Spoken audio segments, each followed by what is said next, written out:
Hi friends, ఈరోజు మనము బీరకాయలతో బజ్జీలు అనేవి తయారు చేసుకుందాం. దీనికోసం బీరకాయల యొక్క పైన పీల్ తీసేసి ఇలా మీ నచ్చిన షేప్లలో బీరకాయలను కట్ చేసి పక్కన పెట్టుకోండి.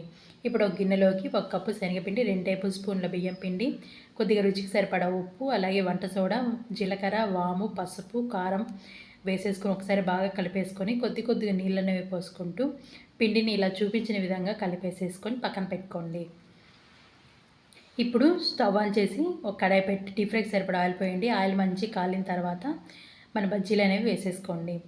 ఇలా వేసుకునేటప్పుడు ఫ్లేమ్ని లోలో పెట్టుకోండి. అలాగే ఇవి ఫ్రై అవుతున్నప్పుడు ఫ్లేమ్ని మీడియంలో పెట్టుకొని మంచిగా ఫ్రై చేసేసుకోండి. బీరకాయలు అనేవి కూడా కట్ చేసుకునేటప్పుడు ఒకసారి చెక్ చేసుకోండి, చేదుగా ఉన్నాయా లేదా అనేసి. ఇవి మంచి గోల్డెన్ బ్రౌన్ కలర్ రాగానే ప్లేట్లో తీసుకొని సర్వ్ చేసేసుకోండి. అలాగే రిమైనింగ్ కూడా ఇలాగే వేసేసుకొని అవి కూడా ఫ్రై అయిపోయిన తర్వాత ప్లేట్లో తీసుకొని సర్వ్ చేసేసుకోండి. అంతేనండి, బీరకాయ బజ్జీని తయారైపోతుంది. Thanks for watching.